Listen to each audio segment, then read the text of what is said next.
97.3 City FM. Hello, good evening, and welcome to Eyewitness News, coming to you live from our studio here in Accra. I am Sammy Wiafi, and tonight I am here with Melody Fafa Botufe. Coming up in the next 1 hour, 30 minutes. Like they say, from time to time, a tree of democracy is watered with the blood of patriots and villains. So that's what I've suffered.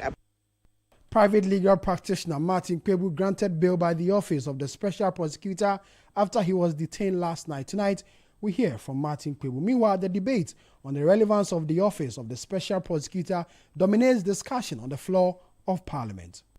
But I am strongly of the conviction that the Office of Special Prosecutor should be abolished. 1 year down the road, we are still being given sermons and being given lectures and being told that this office is unconstitutional. Also coming up on Eyewitness News. If you award 9% salary increase, and you also come out with an increase in tariffs for 9% and the 15% respectively, then, the 9% is now going to cost zero. Organized labor angry over recent utility tariff adjustments announced by the Public Utility Regulatory Commission. Tonight, we hear the misgivings of organized labor. And also coming up. I was speaking with the minister and I've asked them to do an analysis of the examiner's report to try and decipher what could have gone so disastrously wrong. President John Dramani Mahama wants a probe into the abysmal performance of students in the 2025 WASSCE examination. Stay with 97.3 City FM for more on this and other stories on Eyewitness News. Coming up in business. Developing countries to end 2025 under financial pressure as debt burden surges. Stay with 97.3 and listen to us on our affiliates across the country. We are also live on citynewsroom.com talking about affiliates. In the Western region, we are Premier FM 100.5, Beach 105.5 FM, and Sky 93.5 FM, all in Takoradi. To the Bono region, we are Greener 95.9 FM in Sunyai.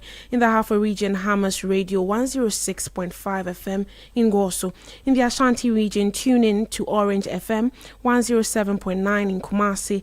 In the Volta region, Akbini Radio 96.7 MHz in Kwando, and Heritage 107.3 FM in Hohwe.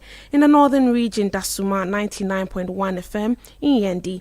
Moving to the Upper East region, tune into Word FM 88.3 in Zwarungu and Pure 100.5 FM in Navungu. In the Upper West region, we are Westlink 88.1 FM in Laura. And finally, in the Northeast region, Eagle FM 94.1 in Waliwali. You can also join the conversation with your WhatsApp messages. The number is 0549 986 996, 0549 986 996. Let's start with our first story because the Office of the Special Prosecutor has dominated media discussions in recent times, especially the whole of this week.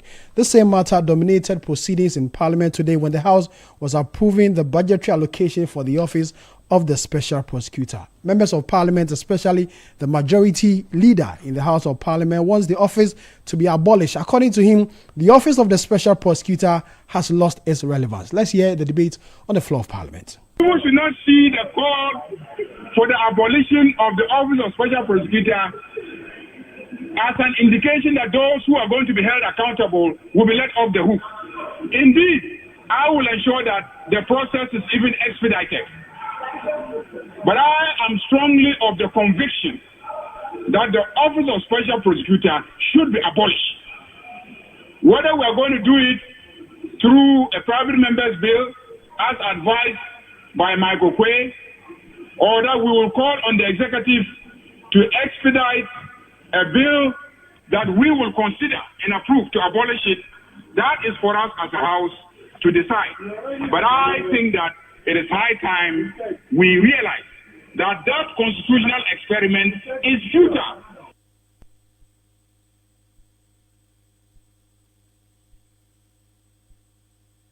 Now that's the majority leader in Ghana's Parliament, Mahama Yarega, speaking on the floor, talking about the need for the Office of the Special Prosecutor to be abolished. Members of Parliament are not happy about the operations, and they believe that since the establishment of the Office of the Special Prosecutor, it has failed to do what is expected to do.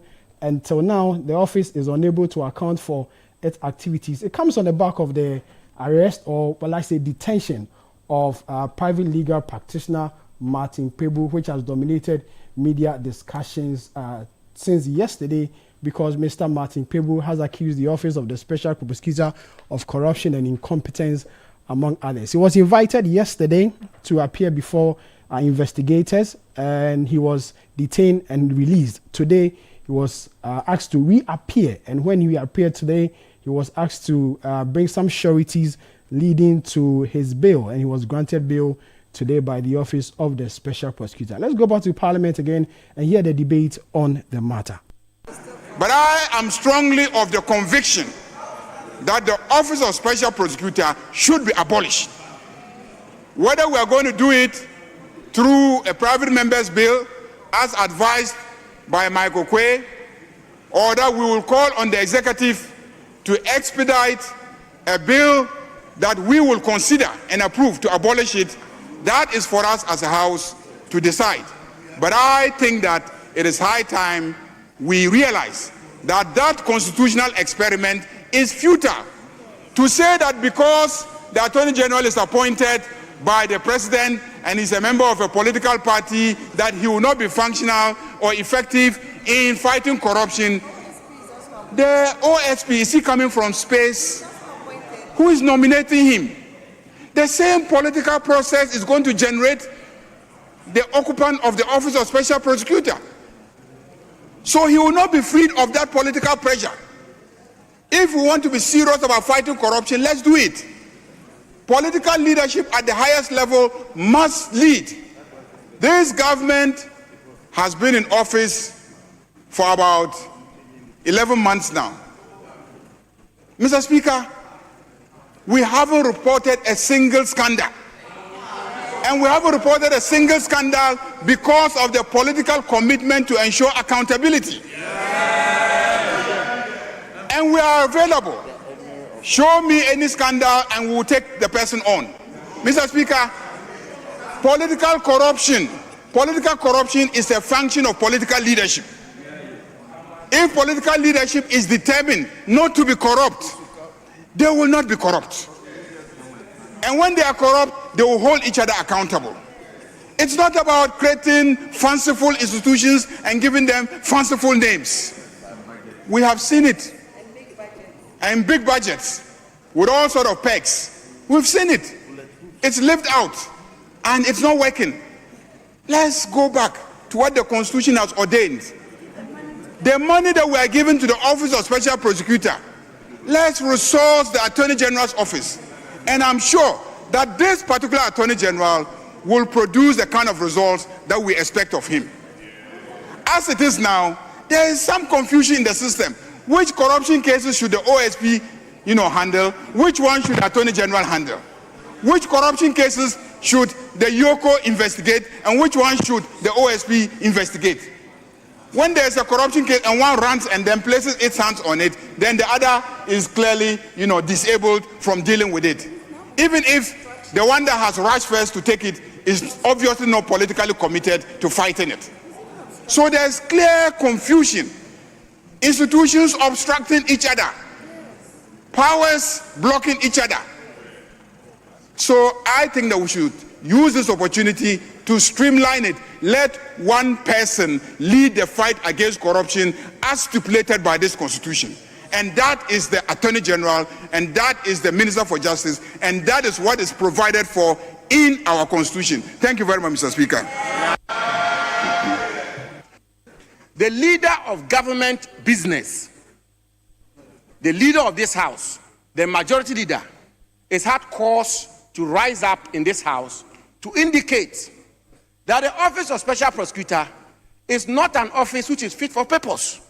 The Speaker, he's even gone a step further. He's gone to the extent of indicating that the Office of Special Prosecutor is an unconstitutional body. It's an unconstitutional office. That's exactly the point the majority leader is making. That the existence of the Office of Special Prosecutor is at variance with the provisions of our national constitution. The Speaker, 1 year down the road, they build an office. They have a super majority. What are they telling us? What are they telling us? The Speaker, this country, with the greatest respect, is sick and tired of talk. talk. The leader of government business is not just the majority leader. He's a leader of government business. He's a leader of this house. He sits in cabinet. Mr. Speaker, he has indicated that when the bill was tabled before this house, he as member of parliament, member of the 8th parliament, Mr. Speaker, he said he opposed the establishment of the office of special prosecutor.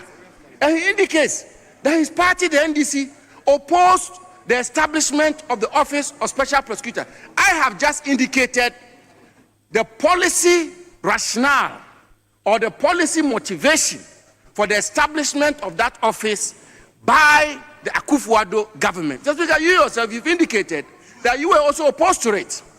Mr. Speaker, today, the political party that opposed the establishment of the office, the member of that political party who opposed it in the 8th parliament, today majority leader, leader of government business, in the wisdom of the Ghanaian people, they have given them a super majority. Super majority. They have majority in this house. They have a super majority. Why? What's happening? What's happening in our country, Mr. Speaker? You just made that point about allocation. And you made a point about reset and the fact that we may struggle with the reset. Too much talking. The country needs action. If you believe the office of special prosecutor is not fit for purpose, you have the majority, you call us micro minority, we are mighty minority indeed. Repeal it. What are you waiting for? 1 year down the road, we are still being given sermons and being given lectures and being told that this office is unconstitutional. Mr. Speaker, because with the greatest of respect, one of their own was touched. Because one of their own was touched. And Mr. Speaker, you just made that point not too long ago. Samuel Abu-Jinapor is the member of parliament for the Damango constituency speaking on the floor of parliament. Earlier, you heard the majority leader, Mahama Ayariga. This matter still dominated conversations on the floor of parliament today. The majority side of the house says it will, is accusing the office of the special prosecutor of abusing his office, especially in the matter of Martin Kpebu. The majority chief whip, Roxy Nelson Dafia-Mekpo, says they will summon the special prosecutor to appear before the House on his recent actions and inactions. Speaker, we are saying that the office of the special prosecutor has abused his powers in this matter. And I will not hesitate to say that this House, we created the office. And the office of the special prosecutor, if he continues to abuse his powers, then we may have to abrogate it. We may have to abrogate it because we cannot create such an office to handle important matters of concern to the state, and you'll be detaining citizens that you have invited willingly, they've submitted themselves willingly, and you detain them because on a certain supposed obstruction of a public officer from performing a certain duty. That is the misdemeanor. Honorable Chief Whip. So, Mr. Speaker, let me place this matter on record that this House, we shall be inviting him to come and brief the House the circumstances under which he will detain a citizen under such whimsical circumstances. It is untenable. And yesterday, his conduct was frowned upon by the entire nation. Majority Chief Whip Roxy Nelson Dafia-Mekpo. Meanwhile, the member of parliament for Fuase Iribikojo upon Nkrumah has criticized the majority caucus for failing to heed to the minorities' earlier calls for to invite investigative bodies or heads of these bodies over the imposition of bail conditions on subjects. Unfortunately, Mr. Speaker, like we say in Twi, etua onyonku mua, etua biem, etua uhumudia, etua nipem. To wait, Mr. Speaker, when it happens to somebody and he's complaining about it, you see absolutely nothing wrong with it. When it happens to you, now you complain. So, Mr. Speaker, if he wants to invite the special prosecutor to come and answer why his friend, and today he's complaining because it is his friend. Why his friend and the office of the special prosecutor in his view, are weaponizing their powers. Perhaps he should extend that invitation to all the other investigative bodies that people have raised complaints about, that they are beginning to weaponize the powers of state given them. Today, because it happened to Martin Kpebu, you are making it a matter of urgent public interest. The minority leader, Osahin, has been raising this matter over and over again, that the investigative bodies are weaponizing their powers, are imposing onerous bail conditions. In fact, Mr. Speaker, in instances where you don't even expect them to detain, because you've invited a man, he has appeared, he's provided information, you know where to find him. There's no basis to detain him. They will detain you and put onerous bills, whip you, whisk you away, unknown destination. Then your lawyers, everybody looking for you. We've had clients at our firm we are chasing all over town. When you say it, because it has not happened to them, they don't complain. That's why our elders say, today, because it has happened on their side, they are complaining. You are the Member of Parliament for Fosia Yobi, Kojo Opon-Krumah. At the end of the debate, the Speaker of the House, Abu Babin, is urging the Finance Ministry to reconsider the budgetary allocation to the Office of the Special Prosecutor. He says the 158 million Ghana cedis allocation to the OSP is not justified, as the office has failed to deliver on its mandate. Of this House, that there's no constitutional basis. But we wanted to signal to the world that we are going to fight corruption. At the end of the day, we have seen the results. And we cannot continue to allocate that huge sums to the same office when we are not getting the results. This is one of the agencies we should be looking at. It's getting almost the same amount like the Attorney General's Department. Please, let's face the bull by the horns and make sure that the right thing is done. You are the Speaker of Ghana's Parliament, Alban Babe. Now, the genesis of this matter, had to do with Martin Kpebu, the private legal practitioner who accused the Office of the Special Prosecutor or the Special Prosecutor of corruption and incompetence. He appeared before the office today for interrogation. It happened yesterday, but he was detained, and today he was asked to reappear before investigators at the Office of the Special Prosecutor. He's been granted bail. Let's speak to his lawyers, led by Marcellus Bia, who is lawyer for Martin Kpebu. Counsel, good evening. Thank you very much for your time. As we speak, where is your client? My client is in his office. And he was able to meet the bail conditions? Yes, we met all the bail conditions. So they had to inspect the landed property. They also visited his house. They said they wanted to know where specifically he lives. And then they also had to inspect the residence of the security. So at the end of the day, they were satisfied, and so we were released. So tell us, we hear stories from last night that he was detained and was released, and this morning he appeared before the OSP. He was asked to bring surety. So let's run us through this whole story from last night till today. Yes, so basically yesterday, last night that he was released, I think that was very, it really means again. That matter was released yesterday night at about 11 thereabout, or let me say between the hours of 10:30 and 11 thereabout. So after his release, he went home, he granted some few interviews and went home. So this morning we were asked to return to the OSP at 11 o'clock, which we did. I think we were even there earlier than the 11 o'clock, and that has been our usual thing. Usually we will get there maybe from 5 minutes before the scheduled time. So Martin was there earlier, I joined him. So at exactly 11 o'clock, we were ready.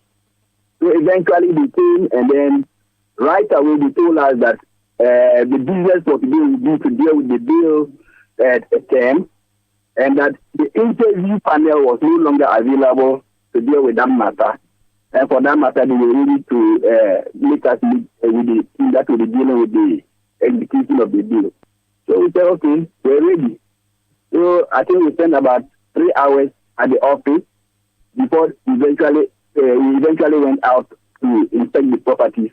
We came back, and then I think upon return, we did basically less than 10 minutes, and we So I think our day started at 11 o'clock, and we ended the day at about 4 o'clock, something minutes past 4. Yes. Has he been charged officially? Well, when you say charged officially, I don't know what that means. Is he played before a court? No, I'm asking that, he appeared before the OSP for interrogation, so I'm just asking if he's been charged. Yeah, it's a continuation of what transpired yesterday. They cautioned him for allegedly, obstructing a public officer who is performing his lawful duties. And that is what we continue today. Today's process is just a continuation. It's the business that we have to work on. That's it. Nothing new came up. And when next is he expected to appear before the office? Well, they indicated that we should come next week. But the allegations your client has made against the special prosecutor are wild allegations, which a lot of people, have said, corruption and incumbent. Does he really have evidence to back the corruption allegation, especially? Well, Martin is the lawyer himself, and he knows the consequences of making allegations or false allegations against an individual. So if you ask me that question, I'll be quite surprised, because he's a lawyer himself. He has to face the consequences, and I believe strongly that he has enough evidence to prove the points he's raised. He told journalists today in an interview that he has about 15, evidence or 15 petitions, all are individuals who have, cases against the special prosecutor. When do you wish to present these evidence, as he mentioned, or cases against the special prosecutor before him? I'm very firm in my mind that, but for the obstruction, this petition should have gone either yesterday or today. So, given the fact that we've been obstructed severely in performing our obligations towards the state, we believe strongly that by Monday that petition should be ready to be submitted. He still stands by all these accusations against the special prosecutor? Well, that is the accusation that Martin Kwebu has leveled against the special prosecutor. And I don't think he shied away from them for now. No. He's indicated right from the one that he's ready to prove his point. His only complaint is that the OSP is not the right person to receive his complaint against him. That is all of it.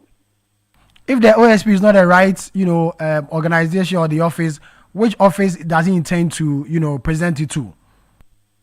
That is why he decided to petition for his removal, and we know the process. So the petition was presented to the president, and the president will forward it to the chief justice for further attention. Marcellus, I'll say a big thank you for your time. Marcellus Bia is lawyer for Martin Kwebu, private legal practitioner Martin Kwebu. He appeared before the special prosecutor today. Was granted bail, had to bring some landed properties as sureties, and we are told that on Tuesday he will appear before the special prosecutor again. And this matter has dominated conversations in Parliament. As you heard earlier, members of Parliament, especially on the majority side, are pushing for the office of the special prosecutor to be abolished, an office that was established under the Akufo-Addo administration aimed at fighting corruption in the country, and has come under fire in recent times over how the office, has run. Let's speak to Alhaji Inusaf Hussein. He's a former member of Parliament of the Tamale Central constituency. Alhaji, thank you very much for your time.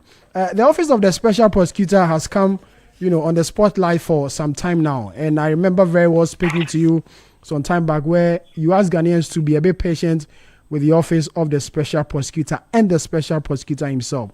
Now, today in Parliament, members of Parliament are pushing for the office to be abolished with the way and manner it has managed or handled things, especially with this Martin Kpebu matter. Where do you stand in this matter, sir?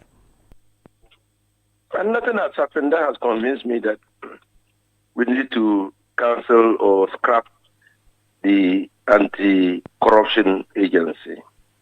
Because we've not succeeded in fighting corruption, have we? And if we had succeeded in fighting corruption, then the office would have been redundant. But we are still grappling with corruption and trying to pursue at people who have engaged in certain corrupt activities. So nothing has actually changed. And the special prosecutor is trying his possible best to deliver to the expectations of the people of this country. He knows the level of expectation that is imposed on him by his appointment. I'm sure he appreciates that to whom much is given, much is expected. But the people's representatives say that he is not living up to the mandate to the extent that the Speaker of Parliament is even asking the Finance Ministry to reconsider the budgetary allocation to the office because of, what he describes as, not meeting expectation. You think this will be a big blow in the fight? Because even if your allocations, are being subjected to street proof, it should be a cause of worry.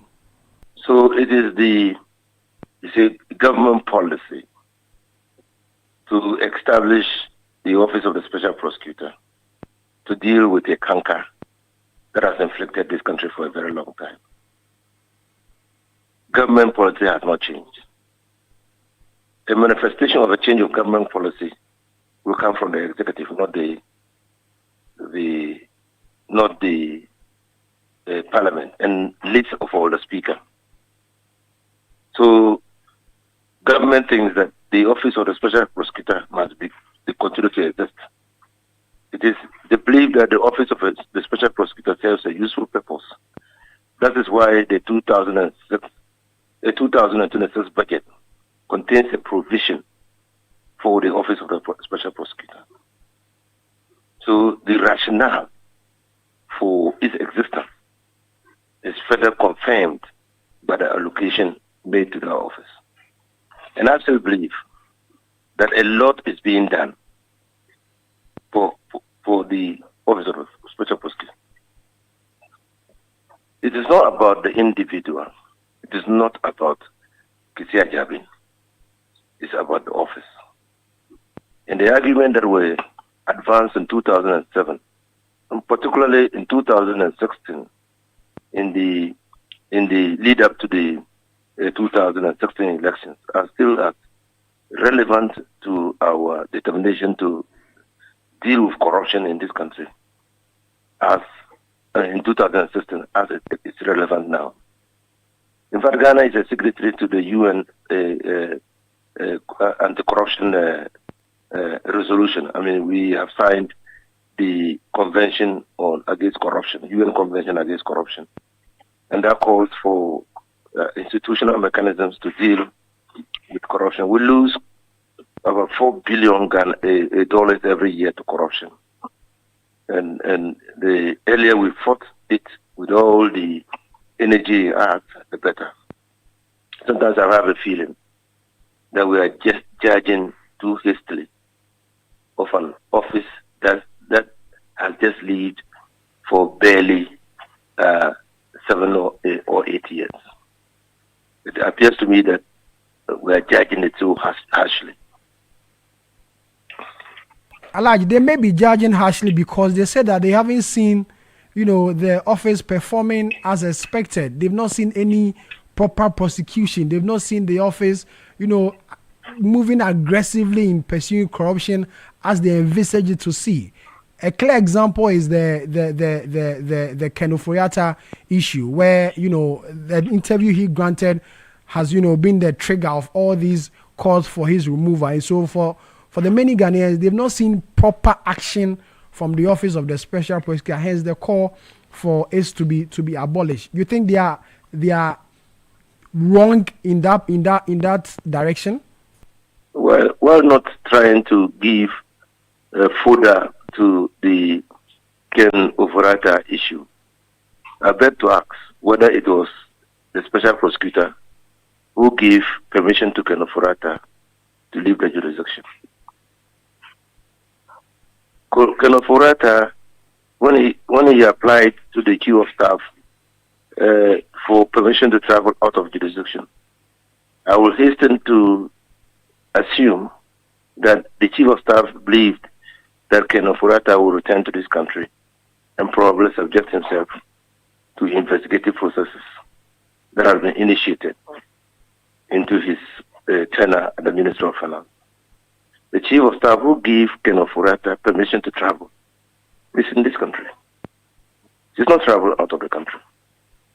And in our history, as a country, it is only Ken Ofori-Atta, as long as I can remember, who has served this country in the position of a Minister of State and has fled this country after his party lost power and refused to subject himself to the dictates of accountability.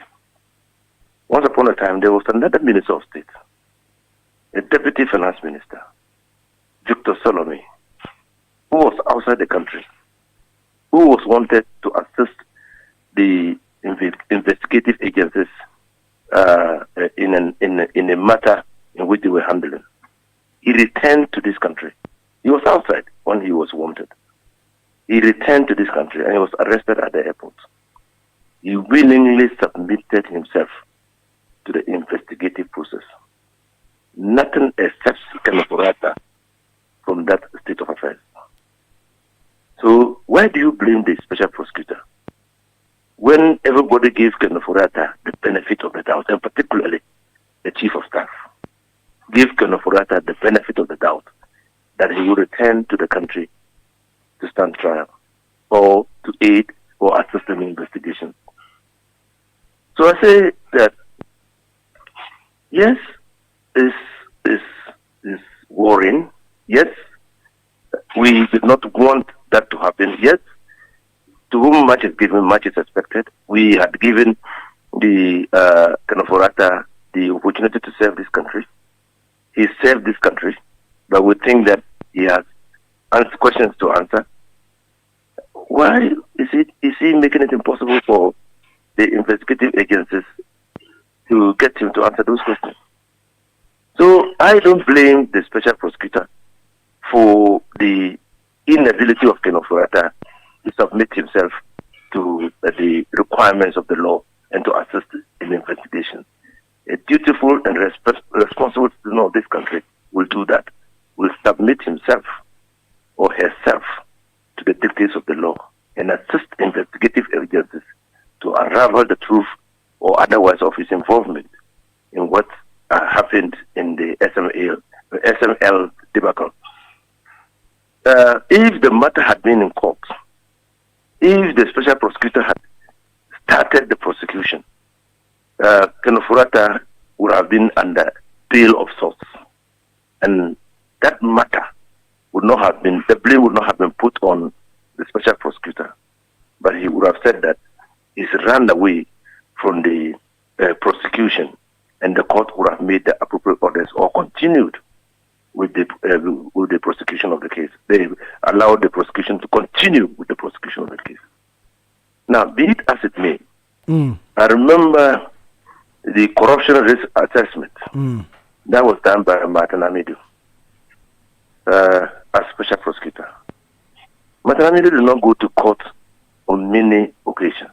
But Martin Amidu did a corruption risk assessment that saved this country millions of dollars.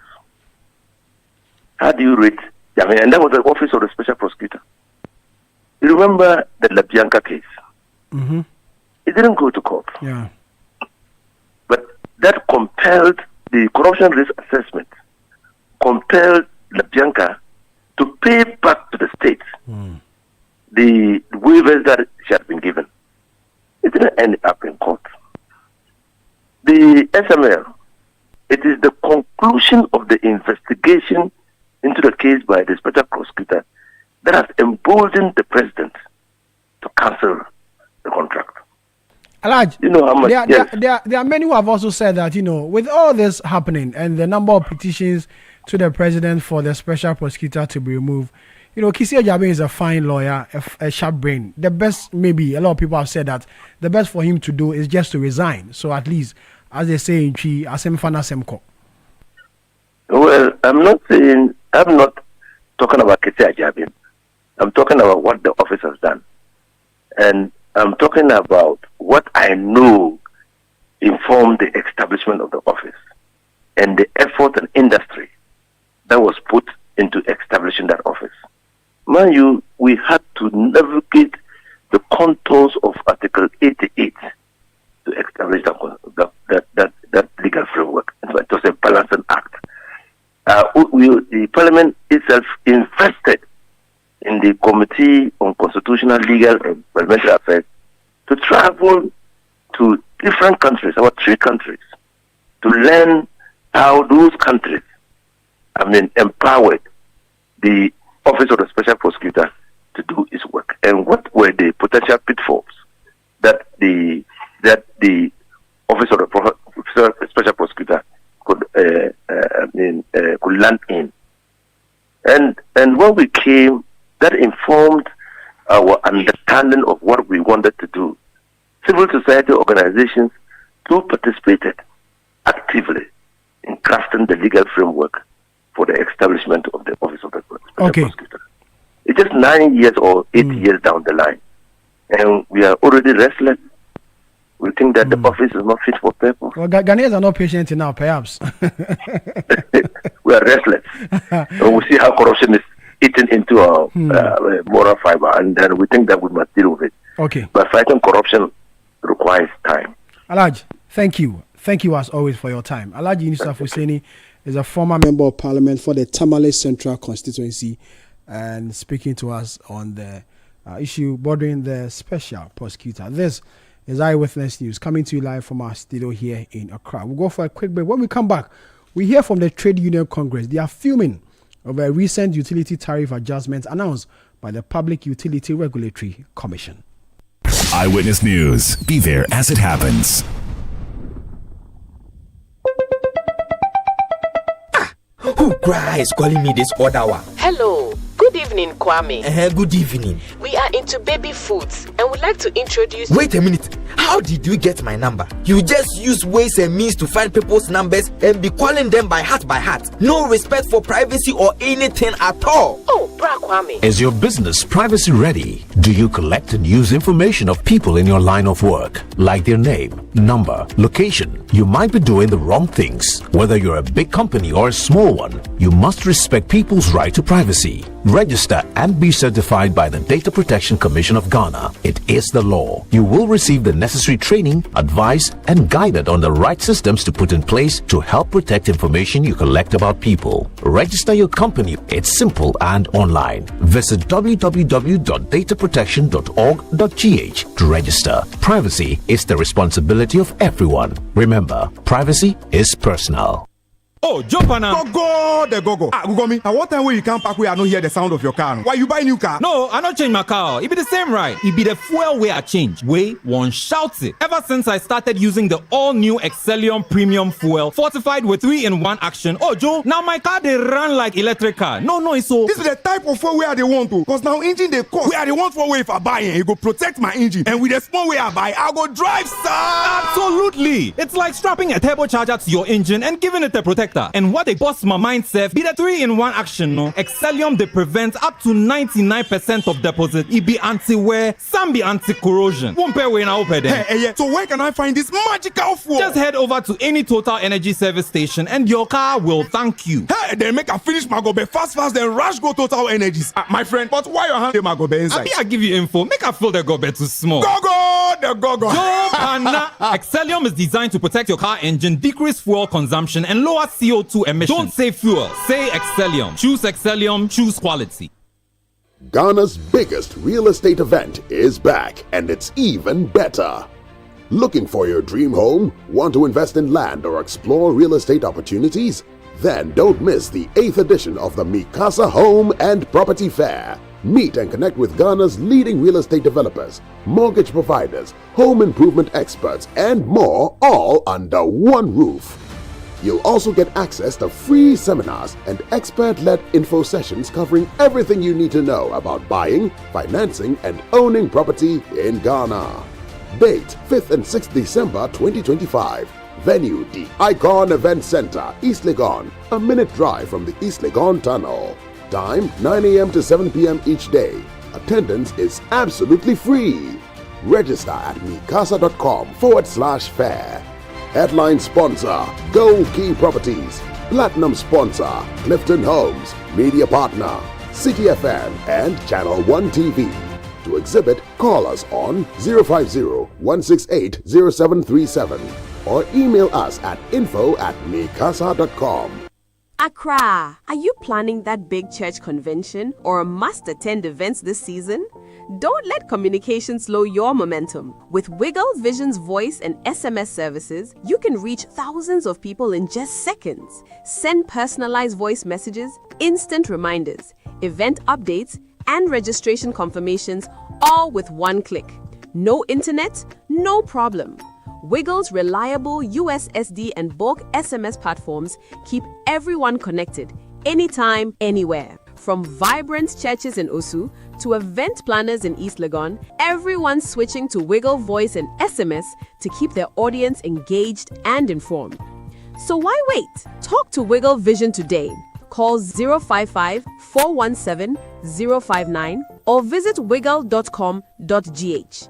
That's wiggle.com.gh. Wiggle Vision, connecting people, powering events.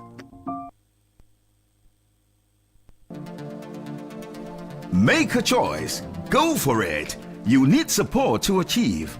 A new verse awaits you. The Republic Verse, where you're treated as uniquely as you are. Succeed, thrive, outshine yourself.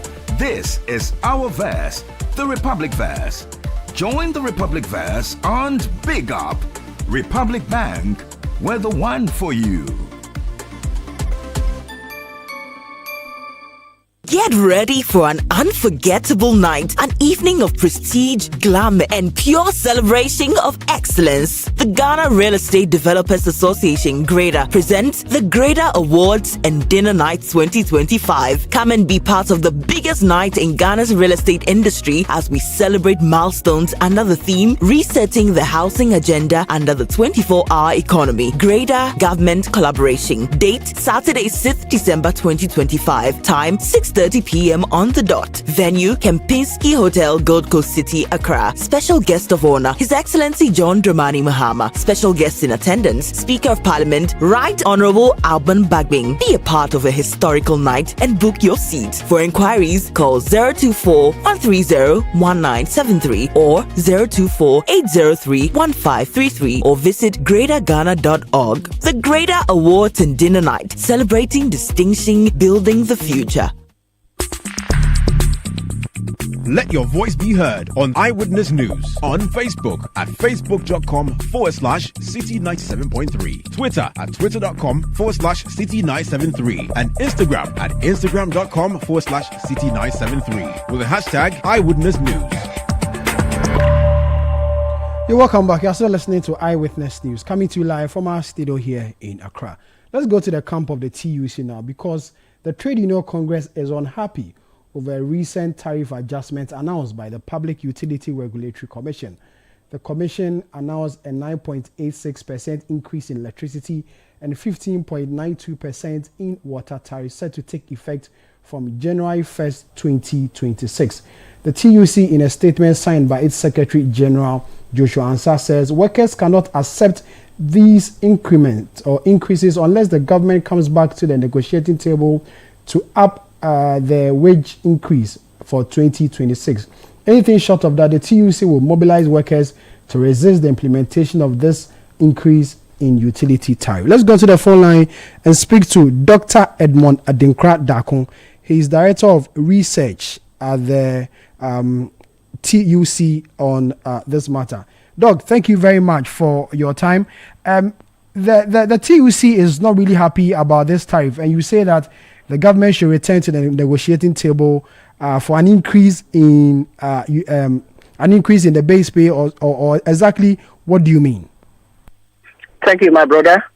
My warm greetings to your fellow cherished listeners. But the way you put the question, it appears you are happy with the increment. Because you are also a worker, you are a Ghanaian who is going to suffer from this increment. But the whole issue is that you remember not long ago, before the budget was read, it was announced that the base pay, as you indicated, was going to be increased by 9% and the minimum wage. Which means it's something that we were not able to actually understand or accept. But we considered the economic situation because we realized inflation was edging down. So there was hope that things was going to be better. But not just this week. You notice this came as a surprise to us. Because you give us 9% and you introduce an average utility tariff of 13%. Which means whatever you brought out cannot sustain us to even pay this arrangement. And the sad part of it is that the implementation has not even started. We are going to start both in January 1, but we'll be paid salaries at the end of the month. But this will take effect the very day it is effective. So it means if you buy power, if you are paying bills for January, you are going to pay this tariff. You agree with me? I'm listening to you. Yes. So what it means is that this cannot sustain us, given the 9% increase in wages and the base pay. So we are calling government to just get back to the table. Because we expect if this thing had come earlier, the 9%, this tariff adjustment had come earlier, we're not going to accept the 9% as we did. So it's some kind of a trick that government used on us. So our message is clear and very simple. Because this is not going to enhance our welfare. We are actually worse off. Ghanaians are worse off with this arrangement. Because, this is the 9% is for workers. What about people who are not working? You bear with me, the unemployment rate is about 13%. But all these people consume electricity. They consume water. Their plight is made worse off. What it also means is that any enterprise that's operating, if you don't adjust your price levels, you are going to operate at losses. So if this one should happen, it means everything, price of goods and services is going to shoot up. That's going to affect our real incomes. So the message is very simple, that the implementation date is not due yet. It's 1st January for both the wage adjustment and the tariffs. So we are saying that we should get back to the table to ensure that we consider the influence of this tariff adjustment on our welfare. The cost of living is already high. So adding up this into it will make us so much worse off than we are now.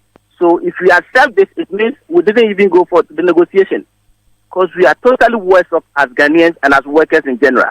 Any consumer of electricity, any consumer of water is made worse off by this arrangement. This is what we are saying.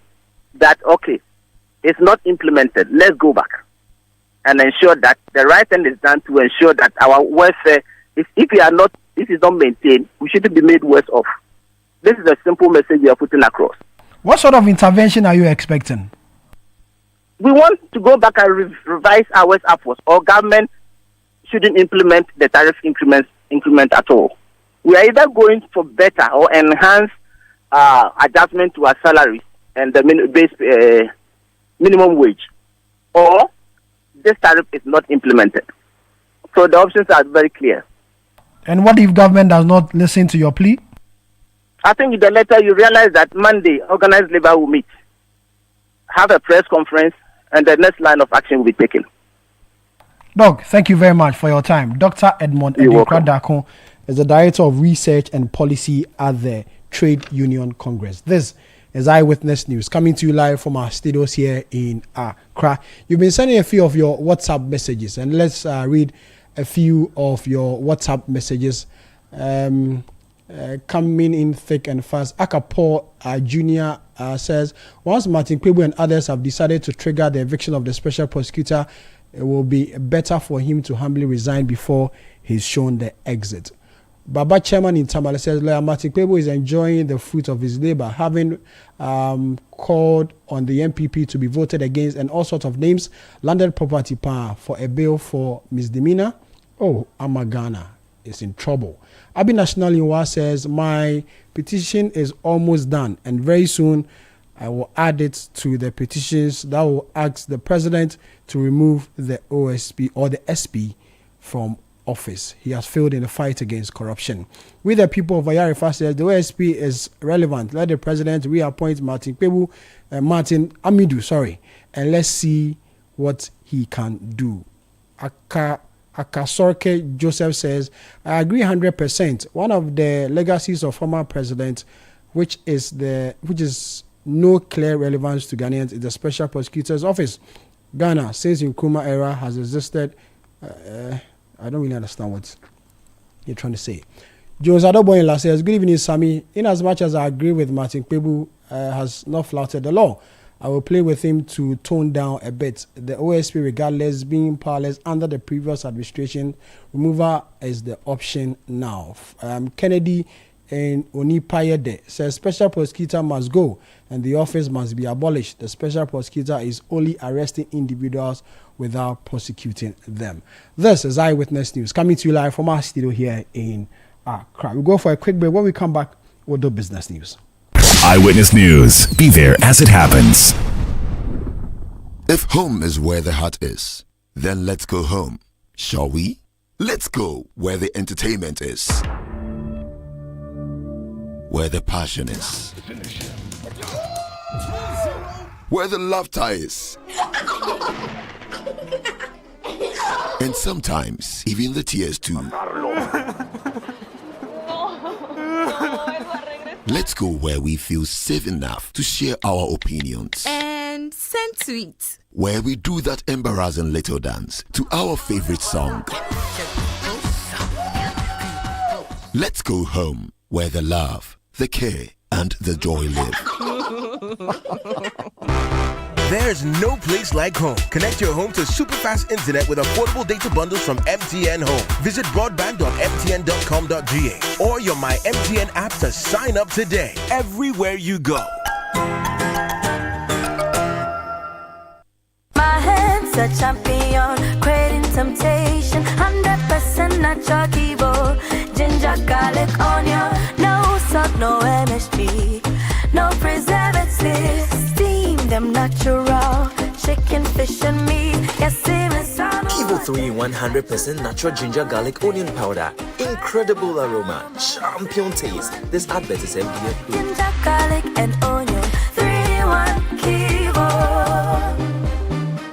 Christmas, my favorite time of the year. This festive season, Volta Serene Hotel invites you to experience the magic of Christmas and New Year like never before. From 20th of December to the 1st of January, step into a world of joy, music, laughter, and celebration. We begin on the 20th with a soulful carols night, filling the air with warmth and melody. Then, on 23rd and 24th of December, arrive in style as we welcome you with fresh coconut and local treats. Christmas Day brings pure delight, exciting moments for kids, relaxing escape for adults, and an elegant all-white dinner under the stars, crowned with a spectacular fireworks display. On Boxing Day, embrace culture and rhythm, from picnics and traditional dance to an unforgettable high life and old school night. As the week unfolds, enjoy movie night, live music, karaoke, and endless fun, until we welcome 2026 with a breathtaking fireworks show on New Year's Eve. Special Christmas packages starting from $4,050 for individuals, $5,250 for couples, and 8,900 Ghana cedis for a family of 4 for 2 nights. Call or WhatsApp 0541 539 867 or 0362 025 243 to book your experience today. Volta Serene Hotel. Feel the serene touch.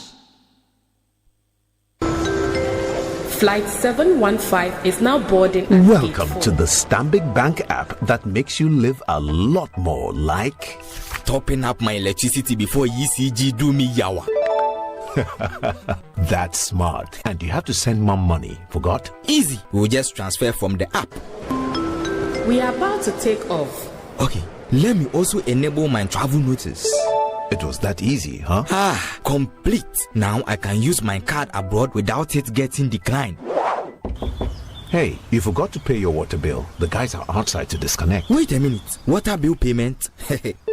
Done. Why you lucky? Charlie, my Stanbic Bank app sorting me back to back. Level up and do more with the Stanbic Bank app. Download now on Google Play and Apple App Store. Visit stanbicbank.com.gh or call 0302-815-789 to get started. Stanbic Bank. Papa no no, papa no no, papa no no, papa no no, papa no no, Ankasa. Polytank is everywhere, durable and authentic. Stronger brand you can trust. Polytank, we get some more Rambo and get some more super. And the Polytank, we did. Polytank, papa no no, papa no no, papa no no, papa no no, papa no no, Ankasa. The best. Let your voice be heard on Eyewitness News on Facebook at facebook.com/city97.3, Twitter at twitter.com/city973, and Instagram at instagram.com/city973 with the hashtag Eyewitness News. Get the details. Every significant financial transaction, every market movement, and all the policies that affect your business. City Business News. Be informed.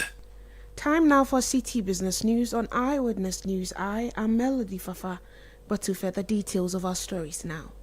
Developing countries, including Ghana, are ending 2025 under severe financial pressure after paying $741 billion more in external debt service between 2022 and 2024 than they received in new financing.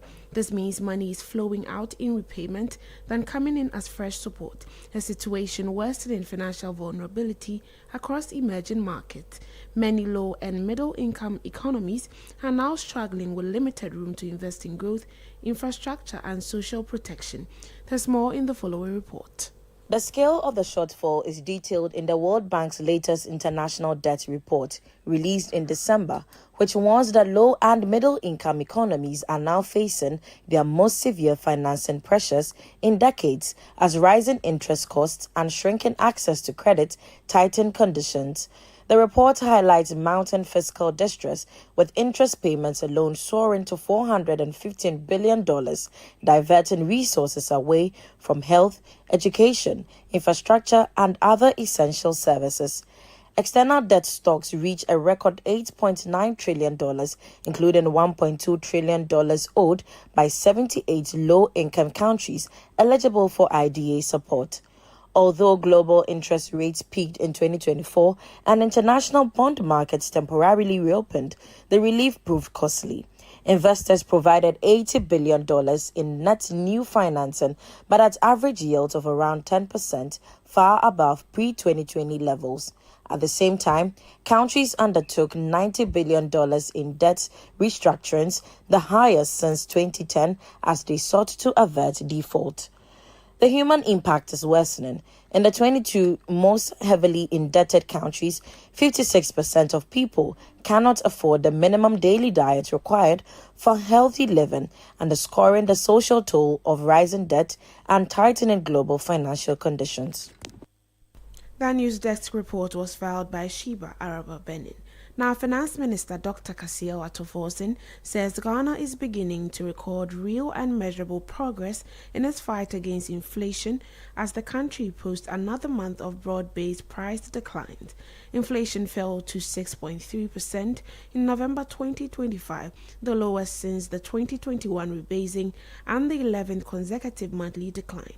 Dr. Forsen described the latest figures as clear evidence that the government's stabilization measures are firmly taking hold.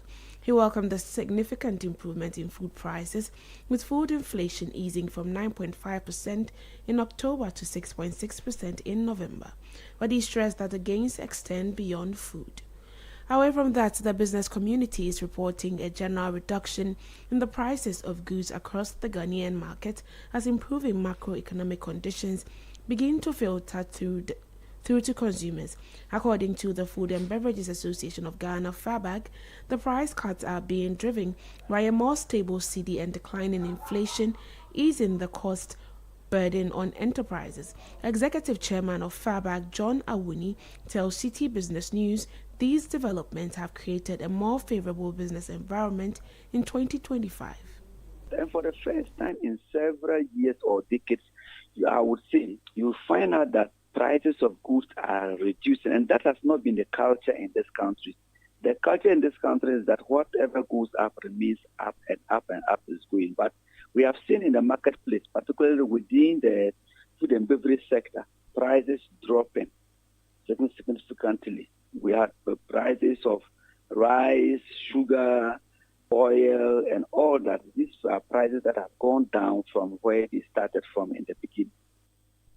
John Awuni is the executive chairman of the Food and Beverages Association of Ghana, FABAG. Now, some market watchers are welcoming the Bank of Ghana's decision to reintroduce the 14-day bill for open market operations, saying the move will sharpen the central bank's liquidity management and strengthen the transmission of monetary policy. The announcement was made at the 127th Monetary Policy Committee meeting, where the central bank confirmed its return to the shorter tenor instrument. Banking consultant Dr. Richmond Etuahene believes the 14-day bill gives the Bank of Ghana a more responsive tool to mop up or inject liquidity as conditions change. By using the shorter term, Bank of Ghana can react more quickly to changes in liquidity, helping to ensure that changes or the policy rate are transmitted effectively to the economy. But if you look at the way the policy rate has dropped and the treasury bill has dropped, if Bank of Ghana do not create another leg, it can affect the policy rate. So he's going to use this as an instrument to manage the changes in liquidity within the dropping of the policy rate. The policy rates have dropped from, I think, 27 within almost 6 months to 18. And the implication is that he needs to manage that gap so that people do not hide behind it. So to me, it's a new part of monetary policy intended to make the policy rate responsive.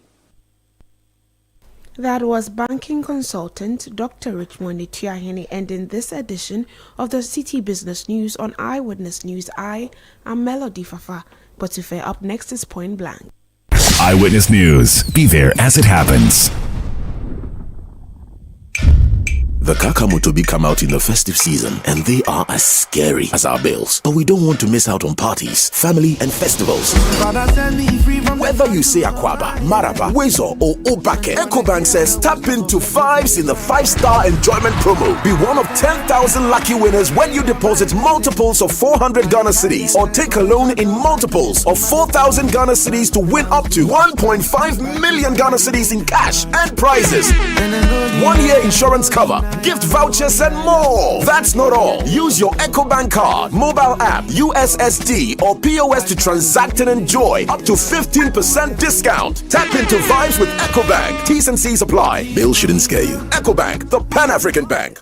EcoBank will never call or text asking you to verify sensitive information like your PIN, Ghana card or bank card information.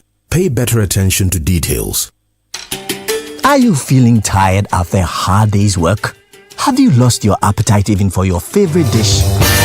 Viral Blood Tonic is a nutritionally balanced, pleasant-tasting tonic fortified with iron and vitamins to boost your appetite and energy levels for high performance. Viral Blood Tonic, easy to take and good for the family. Viral from Danex Iting Starwin PLC. If symptoms persist after 48 hours, consult a physician. This advert is FDA approved. Oh, jump on now. Go. Ah, go me. At what time when you can't park where I don't hear the sound of your car? Why you buy new car? No, I not change my car. It be the same ride. It be the fuel way I change. Way one shouts it. Ever since I started using the all-new Excellium Premium Fuel, fortified with 3-in-1 action. Oh, Joe, now my car they run like electric car. No, it's so. This is the type of fuel where they want to. Cause now engine they cost. Where they want for way if I buy it go protect my engine. And with the small way I buy, I go drive Absolutely. It's like strapping a turbocharger to your engine and giving it a protector. And what they bust my mind self be the 3-in-1 action, no? Excellium they prevent up to 99% of deposit. It be anti-wear, some be anti-corrosion. Won't pay when I open them. Hey, so where can I find this magical fuel? Just head over to any Total Energy service station and your car will thank you. Hey, then make a finish my go be fast, then rush go Total Energies. My friend, but why your hand my go be inside? I give you info. Make a feel the go be too small. Go. Excellium is designed to protect your car engine, decrease fuel consumption, and lower CO2 emissions. Don't say fuel, say Excellium. Choose Excellium, choose quality. Your family's health should never be a worry, no matter where you are in the world. Are you a Ghanaian in the diaspora, a foreign resident in Ghana, or a Ghanaian looking for the perfect health insurance plan for yourself or your family in Ghana? Then the Apex Ebusiapa health cover is what you need. A comprehensive health insurance plan to protect your loved ones. From hospital stays to life-saving treatments, we ensure quality healthcare at an affordable cost. Apex Ebusiapa health cover. You don't just send love home, you secure it. Visit Apex Health Insurance at Zion House, Boundary Road, Shashi East Legon, or call 0540-128-256 or 0501-683912. Apex Ebusiapa Health Plan. Global love, local care. Luck is everywhere for everyone. Yeah. The winning season is back, but this time I am collecting the wins like Jollof at a wedding.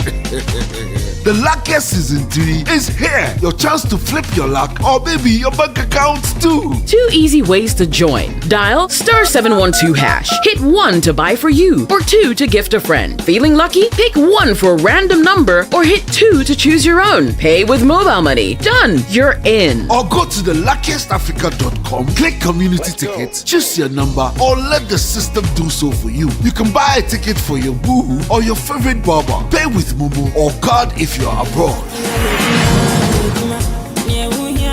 1 ticket could turn your 1 Ghana cedi into 500 times more. And the whole community could win 10 times over. Dial *712# or log on. Let's get lucky together because luck is everywhere. Play responsibly, not for persons under 18 years. This promotion is regulated by the NLA on the Caritas platform.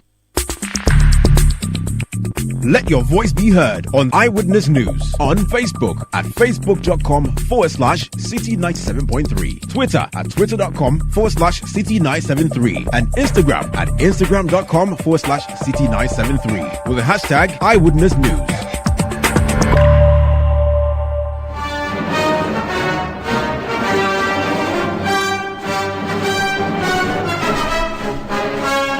Welcome back. You're still listening to Eyewitness News on City 97.3 FM. And this is Point Blank.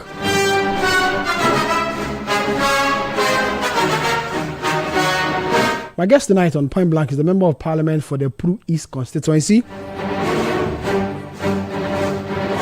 Emmanuel Boam. A first-time Member of Parliament, representing the good people of the Pru East constituency.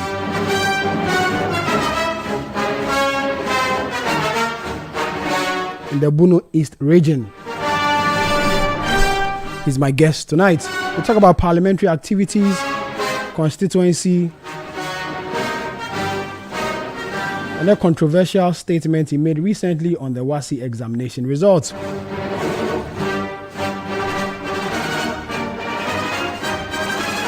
And he's my guest tonight. Honorable, good evening. Thank you very much for your time. Yeah, good evening, sir. You're a first-time Member of Parliament, right? Sure. How are you finding your feet in the House? It's quite revealing, having to learn on the job. As a first-timer, you're a backbencher. Yeah. And once you're a backbencher, you have to listen, you study, and then you come straight up to exhibit what you've learned. Was that your expectation coming into the House? Because normally when you are outside the house, you see it differently. When you are in, you realize it's a different ball game altogether. No, but when we came initially, it was kind of bored.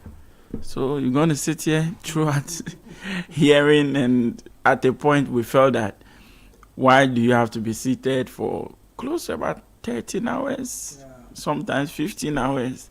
So, this job is kind of difficult. But we've learned through thick and thin. This has been our third meeting. And I believe we've had some experience for some time now.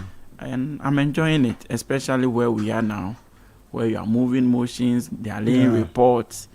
That is a job. You are learning. So I'm kind of always punctual. What's your background, and why did you decide to become a member of parliament? Looking at all the demands that comes with a job. I'm a businessman, a banker, and I joined politics. So looking at the experience over the years, we feel we have to give back to the society, no matter how it is. So we decided to help the youth gradually, and then I came into the picture. And God being so good, I went for a contest, primaries, I won. Against who? Dr. Kwabena Donko. Oh, I guess you know. Okay. Yeah, you know. No, I don't know. I'm hearing it for the first time. Okay. Yeah. So I went with Dr. Kwabena Donko, and looking at the work he's done over the period in the constituency. Okay. The people feel like the adage will go, Bema baby. So I took over, and it's my turn now. Want to say I will build on the legacy of Dr. Kwabena Donko, and for the good people of Pro East to benefit. And are you meeting the expectation of the people in Pro East so far? You're almost a year in office. Sure. The promises you made to the people, have you been able to fulfill? I won't say all, but a number of them. Definitely we are on course. Yeah. Definitely we are. And you know, this government is to reset. And we are part of the reset agenda. What we do basically in Pro is Yeji, specifically. Those who don't know Yeji. Yeji is the eastern part of the Bono East region. Okay. So when you get to the Bono East region, the capital is Techiman. So Nkranza, Kentampo, then you veer off into Pro West, that is Prime. Then from Prime, Pro East, that is Yeji. So from Pro East, you hit Savannah. Okay. Salaga South. So we share direct border with them. And that is on the lake. So you can cross the lake to Salaga and then to Tamale. So sometimes you can fly from Tamale and then drive like about 1.5 hours, and then you hit the ferry, then you cross to Pro East. Okay. So we are in a very unique position. Yeah. When you look at, we have very arable, huge arable lands. So it makes agriculture quite great. Just that we have been doing this persistent farming. We do smaller scale where farmers farm like 1 acre, 2 acre, but the lands are there. And that is what we are trying to reform in this economy. Making sure that the government is going to help us get huge lands for commercial purposes. Okay. So currently we are in talks with a couple of companies. And then MIDA too is looking at coming to our place to help develop. JIDA to also help in the irrigation facilities. So we are doing a couple of things underground. We hope that the 24-hour economy will come to actually fit into the agriculture idea that we have. So basically, the idea is agriculture. Yeah, purely Apart agriculture. from agri, what are other things you? Yeah, so it's do? still agriculture. We do the farm, we do the lake. So lake, we do fishing. So we want to also see how best we can adapt to other fishing methods. Okay. Apart from doing the normal fishing on the lake, we want to see whether people can set up fish farms, and we can support them so that the youth can equally get something doing. So it's something we are doing comprehensively. And so far, so good. We are touching base. Employment opportunities for the youth. I'm sure you campaign on employment as well. Sure, that is everybody, every MP in this country campaign on that. And we are doing our best to get employment for our youth. So gradually we are not there yet.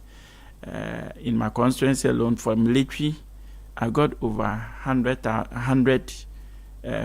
about 300 applicants. those who came through me. Okay. Those who came through me. Yeah. About 300. It tells you the kind of suffocation our youth are going through, that they want something doing. But we'll do our best. We are trying to get some skill development for them. So I'm coming up with a vocational institute personally, just to train the youth for free, so that they will go into electricals, electronics, they'll go into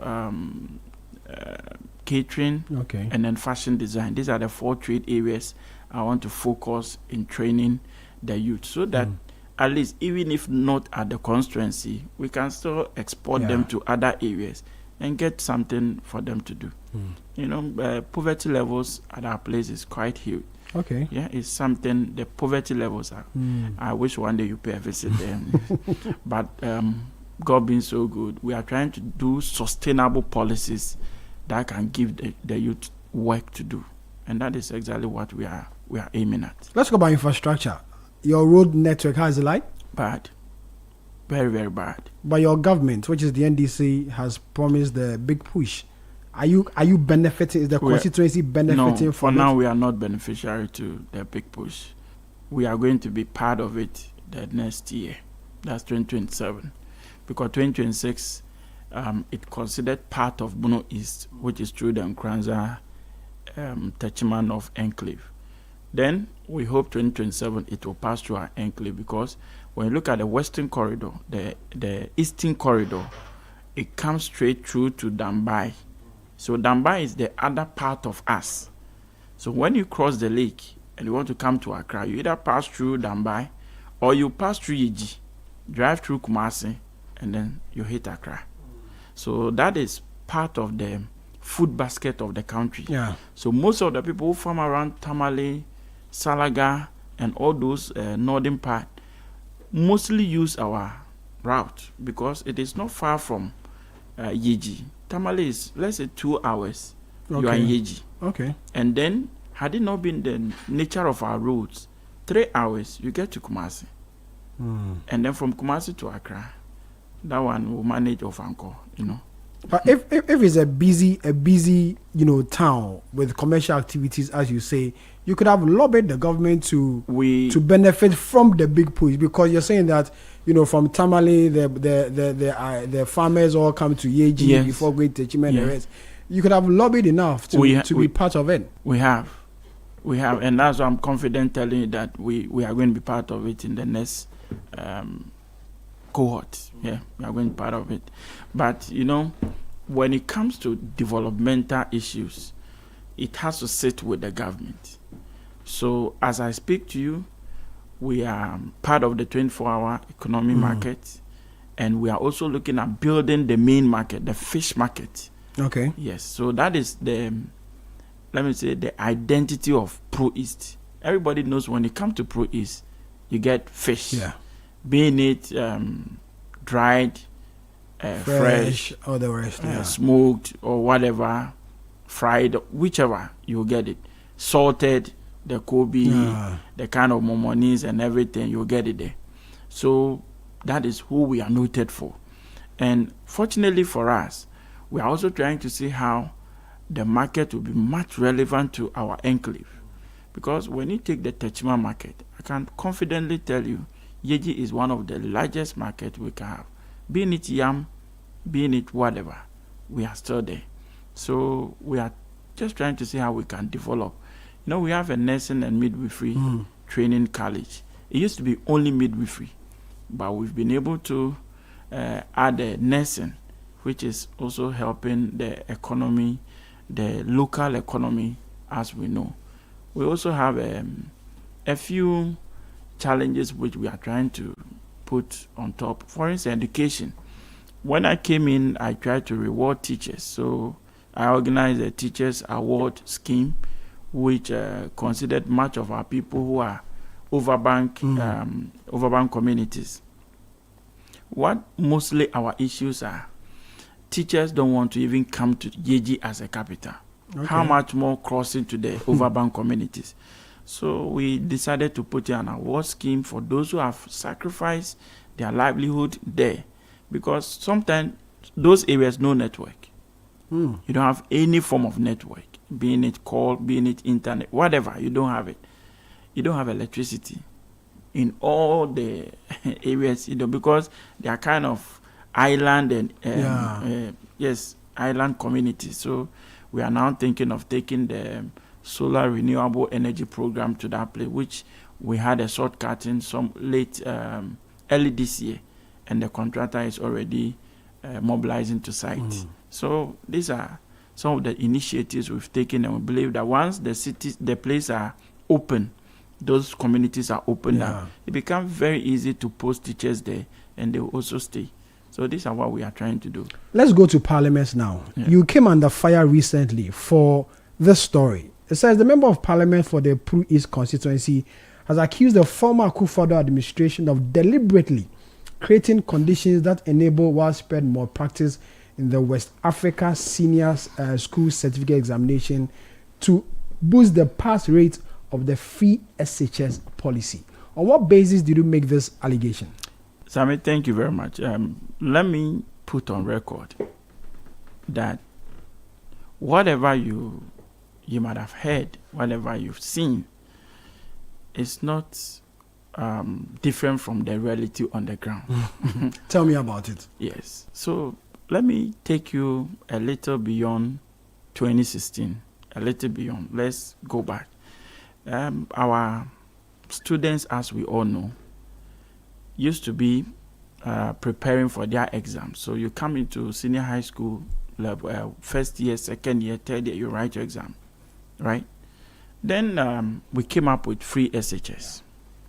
And we said, okay, we are going to triple the numbers, double some numbers, and even some places just make it more than triple. Okay, this good news is a social intervention program. That's okay. So we got schools that had numbers between, like a class of 50 people, you now have about 120, or some places 80, others 120, 150. The numbers have doubled. Okay, the same teachers, the same infrastructure, and the same level of learning. Okay. Then it came to point of having to write exams. And the government organized some extra classes. That is a way of helping them solve past questions. Yeah. That's very good. Very brilliant initiative. Just to help the kids prepare. I did that for my people. Just recently, the BEC, I got them series of mock examinations to write. Why? Just to also make them feel the type of questions they will be meeting in their exam. I got teachers, paid them extra for them to engage the final year students before they write their exam. So that is a brilliant initiative by the minister, the president. Yes, we applaud that.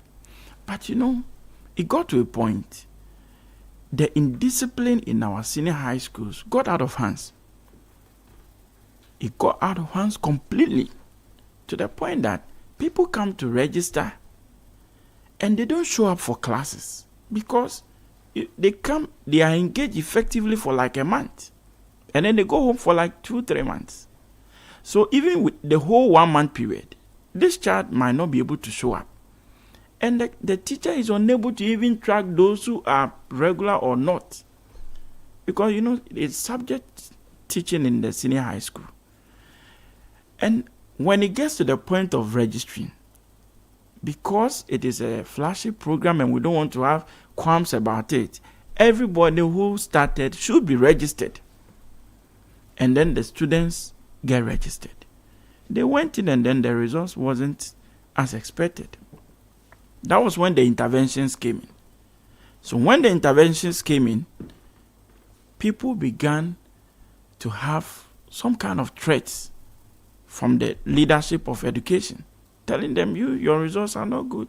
And if you don't take care, we are going to move you. Head teachers will be pushed to make sure that they do what is right.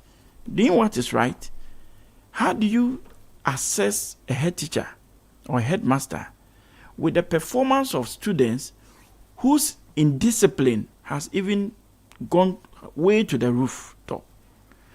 How do you assess students who are not given learning materials? How do you assess teachers who don't have teaching materials?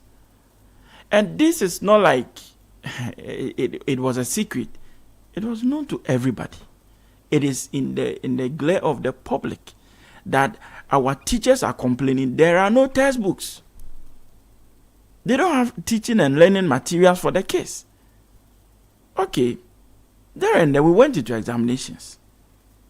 And that is when the process started. Look, headmasters who were not able to help their people pass examinations, they were being labeled as if they were against the free SHS policy. And you know, that time you couldn't have spoken. You couldn't speak up because you know what was happening. Even students didn't have food to eat. How much more are they going to stay on campus and learn? And discipline was totally broken.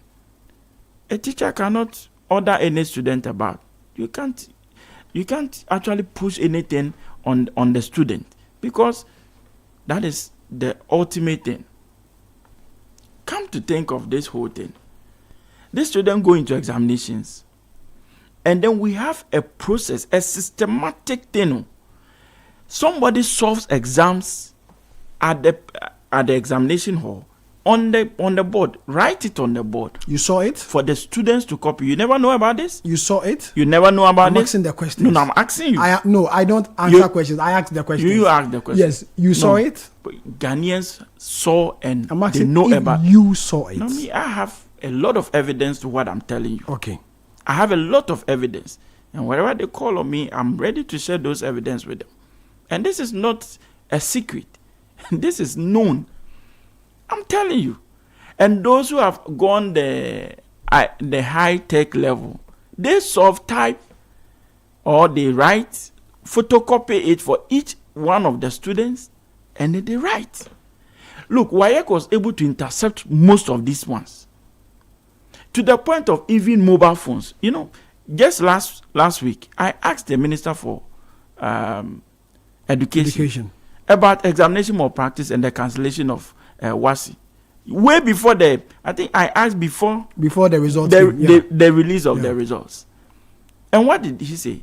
He said they saw that about 50% of the malpractices were linked to mobile phones. Sammy, you went to senior high school. No, you went to secondary school, right? I went to secondary school. And secondary school, to the best of my knowledge, you are not even given the opportunity to take a sheet of paper, a piece of paper. Because during the search, you are searched, yeah. Boxes, your socks, your shoes, everything. They are going to make sure that. You know, there are some invigilators who are known for that. So this time around, they didn't search them. You mean they were not searched? I'm just building a point. Okay. So the process where you orchestrate examination malpractices, what is the whole architecture is involved. The whole, from the headmaster all the way to the supervisor, even sometimes external supervisors. Why caught a number of them? Prosecuted some of them. What we are saying is that why are they quick? Why is MPP quick to say because NDC doesn't want to pay for the stress-free program? That is why they fail the people. They call this interventions. Yeah. Why? What? You know, this comment came after a known communicator made that assertion that the level of failure is as a result of NDC's inability to do the interventions, or we are unwilling to intervene in all the interventions we made known to the public. Why would he even make that assertion in the first place? So if all these things happened over the past 8 years, and NDC came in 11 months, you want to tell us that the rate of cancellation, the rate of failure is because NDC is in power today, when the students were preparing 2 years ago.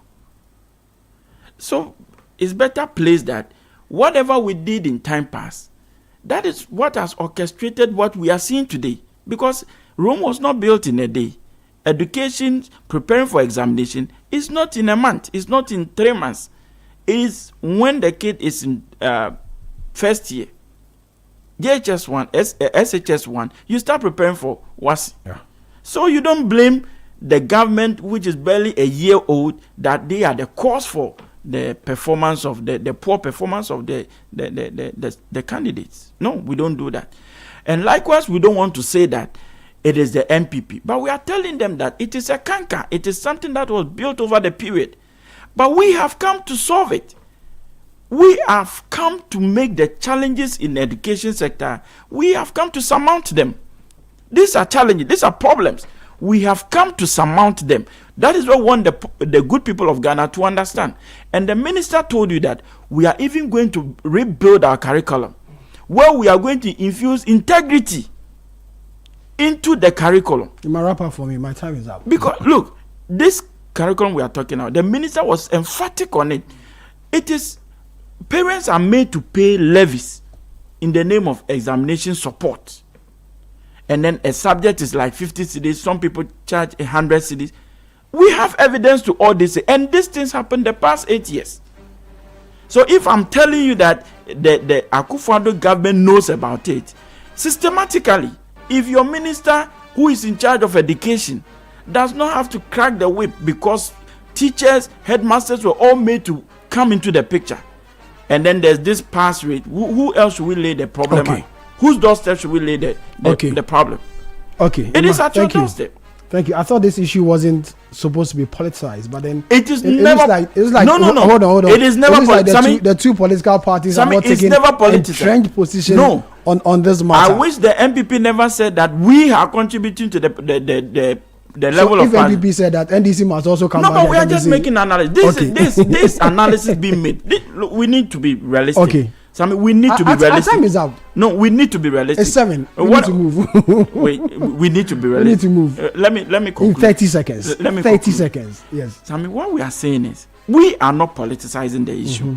We are saying that we have come to meet a challenge. And the challenge is, it looks like the whole structure is involved in the examination of practice. And the minister came up with a directive that whoever is involved in examination of practice is going to be whipped into line. Okay. Look, we did it. 30 seconds. We did it. Thank you. We did it. Thank you. We have jailed. I will invite you again so we can have an extensive conversation on this. Thank you.